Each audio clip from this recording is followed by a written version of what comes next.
You know, they talk, don't they, about the Sussex Survivors Club, you know, the sort of thing I mean, chums, where, and I don't know if you've noticed it, but online you get these people absolutely gushing about, well, non-things really.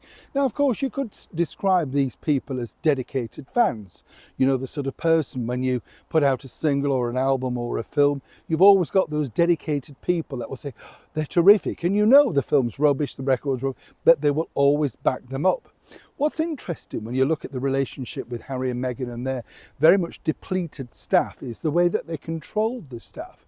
As I told you many times here on the show, a 32-page document, which basically meant, you know, you were owned, directed, you had to do exactly what they said. Now, according to ex-staff members who I've spoken to, not Harry, he was always very easygoing, mainly because he'd never really managed staff. You know, this was Meghan's chance to really show that she knew how to be the diva boss.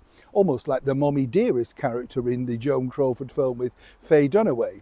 You know, while Harry played it sweet, nice and all that sort of stuff, Meghan, as we know, stormed around in those diva heels, basically telling you what she wanted and how she wanted it. But there were certain staff that really were never willing to put up with it. And these are the staff that I admire. One in particular. Let me explain. Morning, nice to see you, chums. Thank you so much for your time today. Lovely to have your company. Are you waving back? I know I'm always waving, but can I see you? Yes, I can. It's lovely. It's good to be daft, honestly. I don't mind confessing, by the way. I always like to share these things with you. Yeah, I know, this is not going to be good. I've had 2 of those fake magnums today. Yeah, it's that warm. Well, one melted in you know what I mean? You just think, when they're in a box and there's 3, you think, well, I'll just have another. You're going back to the fridge, aren't you? You know what I'm saying? Lovely, though. I know I'll be paying for that later, I can tell you. Let's get back to your royal story of the day. You be honest, you've done it. Don't look at me like that, you've done it. Let me know in the comments if you've had more than your fair share of what you should have eaten, because you just think, you know what, I'll just have another chocolate biscuit. We're all guilty of it, aren't we? Somebody who's guilty of it, of course, is Meghan and Harry.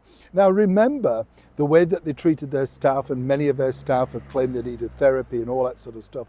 You know, to me, I found all of that stuff fascinating because I've had very tough bosses and we've all had that in our time. But I learned very quickly that, you know, you need to stand your ground, and really nothing is worth making you ill, you know, truly, you know, I'm being honest. You know, when you first started out, remember the boss that, you know, your stomach tied in knots because you know they were coming. And I've shared it with you before, I've had many of those people. You soon buckle up and think, watch this, sister. And this is the problem with a lot of the staff. You know, it's all very well them saying they needed therapy. Well, I would have put Meghan in therapy, trust me. Now, here's where this man's interesting, Josh Kettler. He, of course, was the man that quit the, you know, big tour just hours before.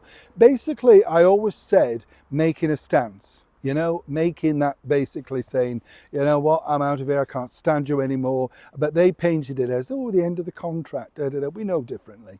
Look, we know, you know, you don't need to tell us, Josh. But what's interesting is when you do leave Meghan and Harry, they do not really want you, and this is part of the stipulation as ever, I have to say allegedly, you know, to use them for further opportunistic employment gains. By that, don't use their name, don't use their brand to try and get a bigger job. Well, Josh has done that all without them. Yes, he's become a CEO, and I'm just thrilled for him, right? Because basically, this is where this story is fascinating. It just proves, of course, people know that you worked for Meghan and Harry, and of course people would like to interview you just to see what they could tell you. But of course, bigger businesses think, can you do the job?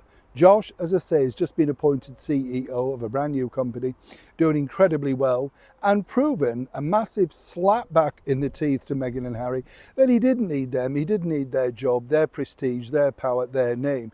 He's gone and done it without them. Others, of course, are still circulating around, basically deciding whether to write books, spill the beans, and of course appear on the endless TV shows made by Channel 5 about whether Harry and Meghan were good or indeed bad employers. There's 2 sides to every story, but in the case of Josh, they really lost a good person the moment they let him go. He was good at the job, everybody knew it, apart from, guess who? Neil Sean, Kensington, London.